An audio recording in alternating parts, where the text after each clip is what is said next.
Chapter 3, Section 8, Newton's Method. Now, Newton's method, and of course this is named after Sir Isaac Newton, is a way to approximate zeros of a function. Some functions, like linear functions, even polynomial functions that factor, they're easy to find the zeros.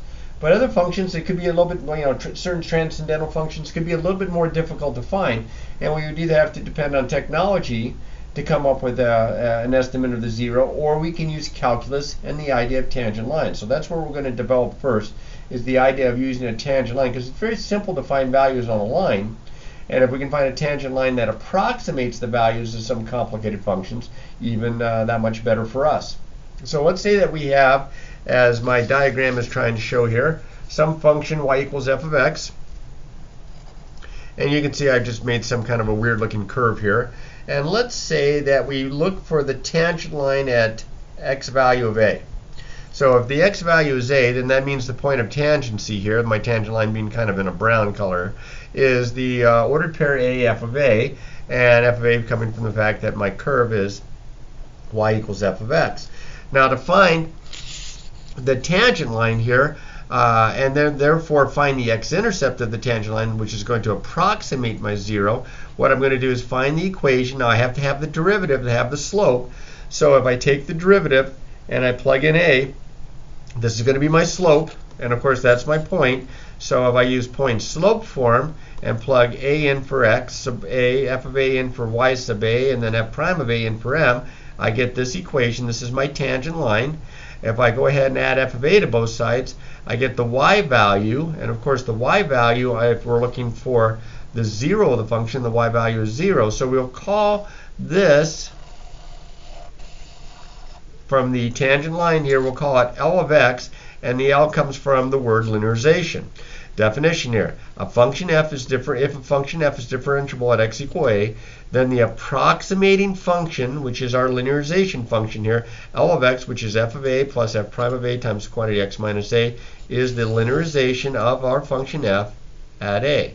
So what that means is, as you can see from my graph, hopefully you can see from my graph, that the zero of my function here is at this x value, whereas the zero of the linearization of the line, the tangent line, is at an x value that is very, very close.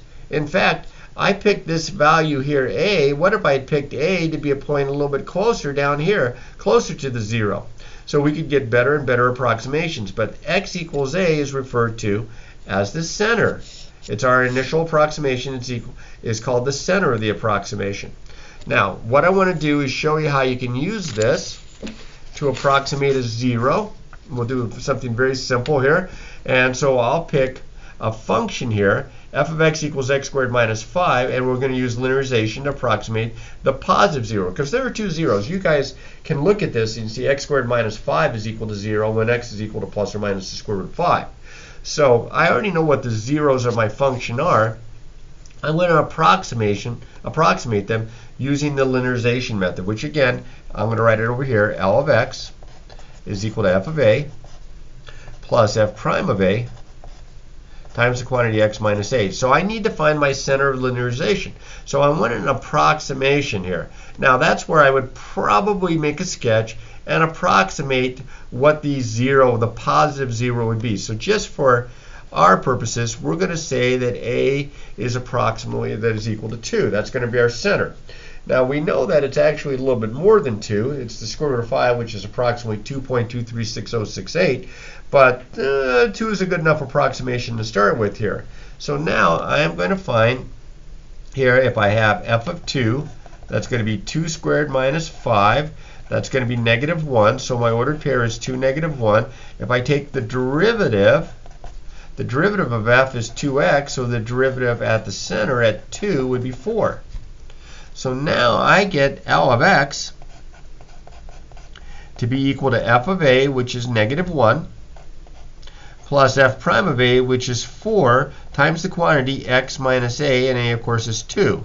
So I get 4x. Now, minus 8 minus 1 is minus 9. If I want to approximate the positive 0, I'm going to set this equal to 0. So that gives me 4x minus 9 is equal to 0. I get 4x equals 9. I get x equals 9/4, which is approximately 2.25. Now remember, just a little bit ago, I said that the positive square root of 5, which is the actual positive 0, the square root of 5, is approximately 2.236068. So you can see that 2.25 isn't all that far off. That's a pretty good approximation. Now, the better your center is, your starting center is, the better your approximation from this linearization is going to give you. So if instead of picking 2, if I had picked, let's say, 2.2, I would have come up with a better value than this. It would have been a little bit more arithmetic, but I would have come up with a better value of this. Now, to get this process so that we can get an approximation as exact as we want, we need to kind of set up, what do we want to call this? We want to call it a linearization process. And this is what we're going to use to develop Newton's method. So let's say we have a differentiable function, y equals f of x. There's our guy. And our center here, our initial estimate, is x sub 1. So if I go through this process right here, find my linearization here, set y equal to 0, I get this. Now, if I solve for x, that's this guy here. If I solve for x, I'd have to, let's see, I'm solving for x. I got to find it. First, I'd have to distribute. And then I'd have to isolate this. So I'm going to have to do some addition, and I'm going to also have to do a division here. Actually, I'm going to have to kind of shift terms around. And I get that my x is equal to x sub 1 minus f of x sub 1 over f prime. Now you can't see that, I'm sure. I'm going to go through these steps here. Here I distributed. Okay. Then what I did was I brought this term over and this term over, and then I divided through by f prime of x sub 1 all the way through so that these canceled. And I get x is equal to x sub 1 minus f of x sub 1 divided by f prime of x sub 1. So this would be a better approximation. Now I've got it called x, but I'm going to call this x sub 2. This is my second approximation. So I've changed the center to get a better, closer center to the value, and I go through these same steps. Oh, there's another video that's been processed. I go through these same steps and I solve for x again, and I continue this process again and again and again. Now every time I do this process, we refer to this as an iteration. So I continue these iterations, and I come up with Newton's method for approximating the zeros of a function. Okay, let f of c be 0, where f is a differentiable function on an open interval containing c. To approximate c, the 0 of the function, we use the following steps. Here's the key. We make an initial estimate. Now, if you've got just the equation, you might not know what the 0 is. So this is where a graph could come in handy. Now, I know with your technology, with your graphing calculator, you can get it as close as you want it. If we don't want it too close, we want it in the ballpark, but we don't want an exact value if at all possible here. So what we're going to do is we're going to pick a value that's close to c. We're going to plug it in to this rule right here. This is going to be our x sub n. So it'll start out being our x sub 1. That's our initial estimate. And then we can find x sub 2.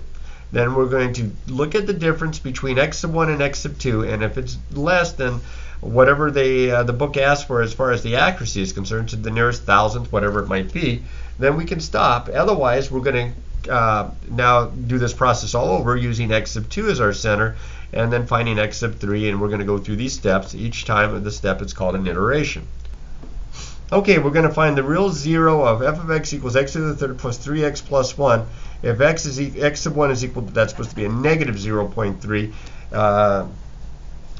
If I've done this video right, I made the jump from here to a mistake I made. You can see I've already got a bunch of writing down here because I had a positive 0.3 as my first approximation, and as it turns out, if my only real 0 to this function, I know that it looks like I could have as many as 3, but my only real 0 is a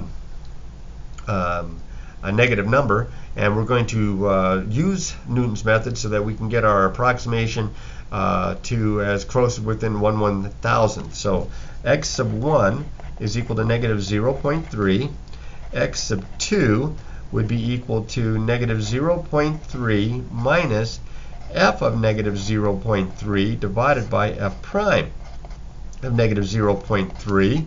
So let's see, f prime of x would be 3x squared plus 3. Let's plug this in. Negative 0.3 minus, let's see what we get here. Let me clear. And let's take, I'm going to plug negative 0.3 in here first, and I get negative 0.3 raised to the, oh, let me clear that out here, parenthesis, negative 0.3, parenthesis, raised to the third power,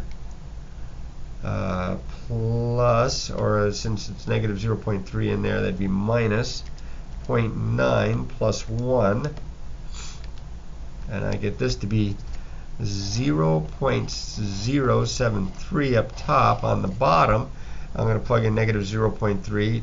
That'd be 0.09 times 3. It'd be 0.27 plus 3. Let me just make sure, because I messed up on a problem like this before. So 3 times plus 3, just don't want to mess this up too bad. Yep, this is 3.27, like I thought it was going to be. So now, negative 0.3 minus, and then I'm going to subtract this. This would be 0.073 divided by 3.27, and I'm going to get this to be, here, we'll just put here, negative 0.322322416. I think that's probably good enough there. That's x sub 2. Now, if I look at the difference between these two, I can see that I'm a little bit more than 2/100ths apart, and I need it to be within 1/1000. So I've got to find and go through another iteration and find x sub 3, and then hope that this is even closer. So now this is going to be negative 0.322322416, and that's going to be minus f of negative 0.322322416 divided by f prime of negative 0.322322416. Yikes. So let's plug those in. Let me clear that out.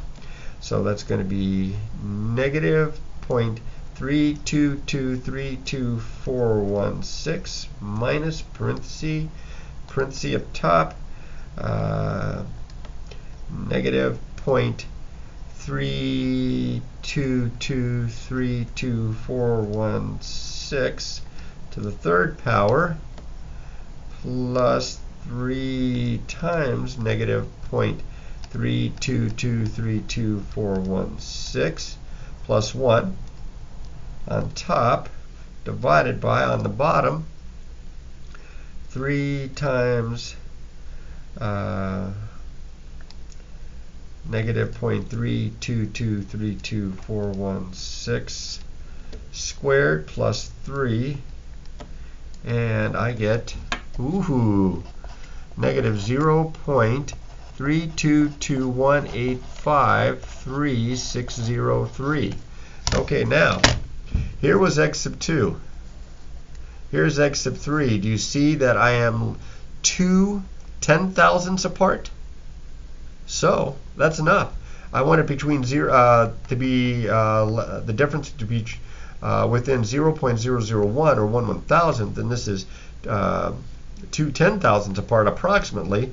So I'm going to round to 3 decimal places as we do on the AP test in calculus, and I'm going to say that my real zero is approximately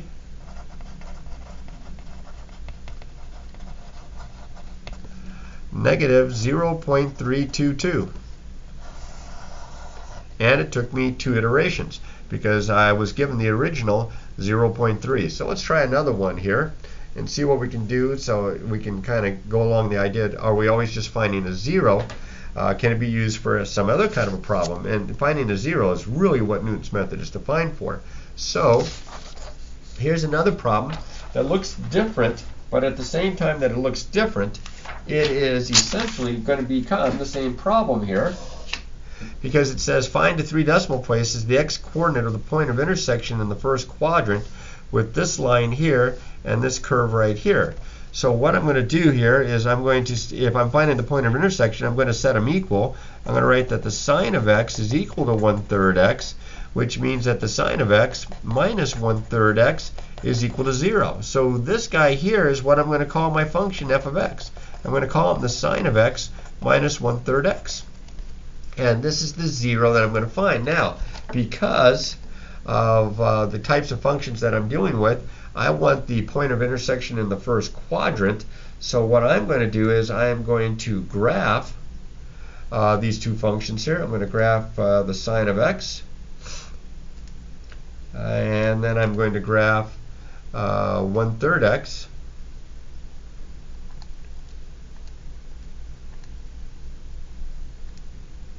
and let's see what I get here.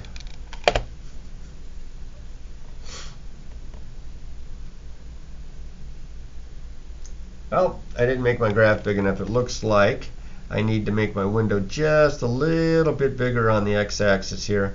Let's make this a 4 here. Okay, let's graph it again. So there's my sine curve, and that's the guy I want right here. I want the x value right here. So I'm going to approximate the x value. Now I'm looking at it here. Let me put it back down. I'm looking at it. These are worth 1. So do you see how it's a little bit bigger than 2? Okay. I'm going to take 2.1 as an approximation. I'm not going to trace it and try to get it even more exact. I'm going to let x sub 1 be 2.1, and I'm going to apply Newton's method here, and I'm going to try to get this within 3 decimal places here. So again, similar to the last one, 1/1000th of accuracy. So x sub 2 would be 2.1 minus f of 2.1 over f prime of 2.1. Now I need f prime. F prime of x would be the cosine of x minus 1/3. So this is 2.1 minus, now f of 2.1, this is my function here, would be the sine of 2.1, this better be in radians, minus 1/3 times 2.1. So let me clear this out and get my calculator busy here.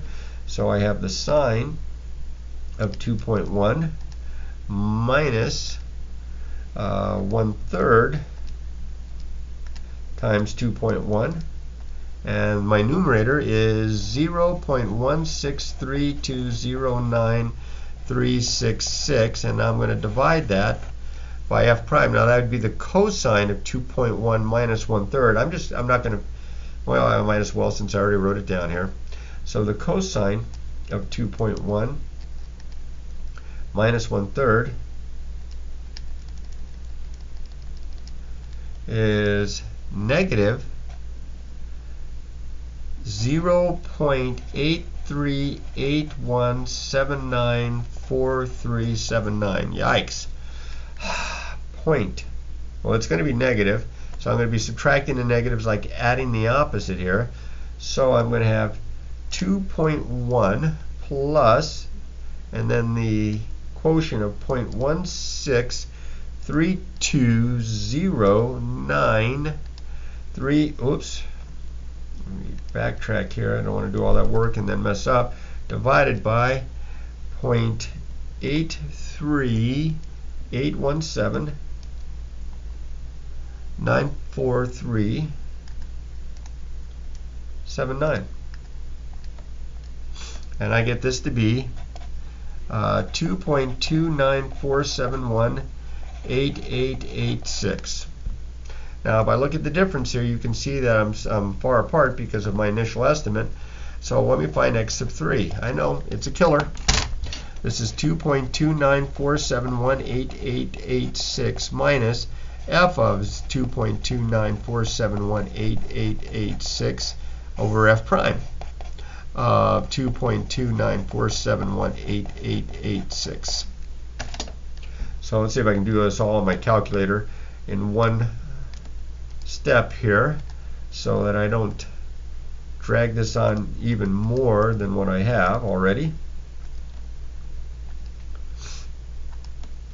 So let's see, the sine 2.294718886. Let's see, minus 1/3 times that.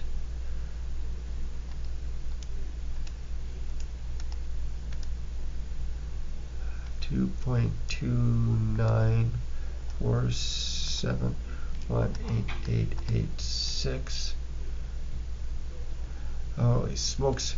Parenthesis divided by parenthesis cosine of 2.29471886 minus 1/3.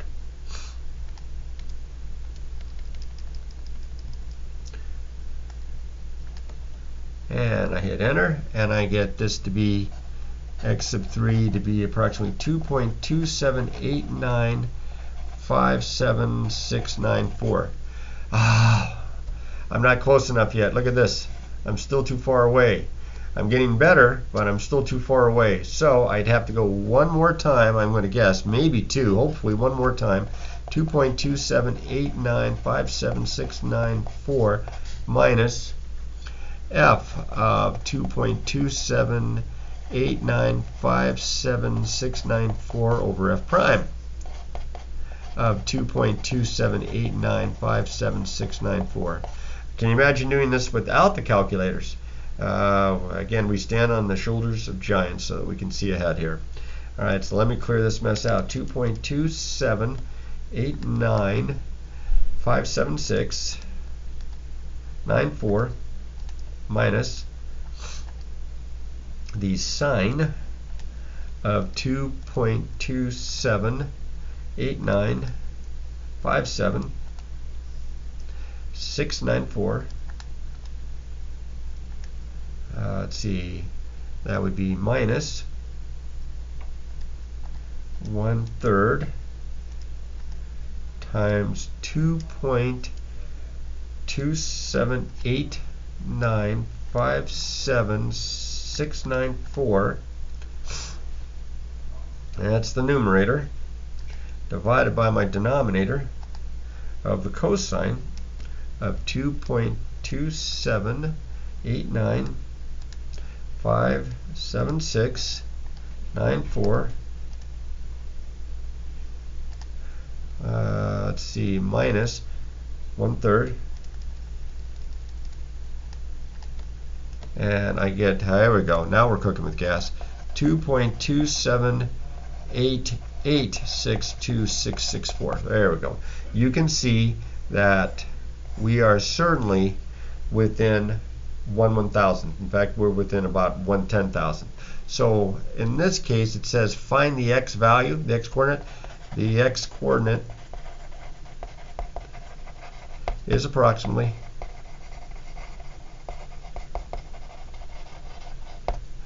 2.279, because I'm going to round here to 3 decimal places. Now, if you're wondering why I went through all these steps with all these long digits, it's because I don't want to round and then plug in something that I rounded and then round again and then do it again, because I lose accuracy here. So you've got a calculator, punch the digits in, round at the end.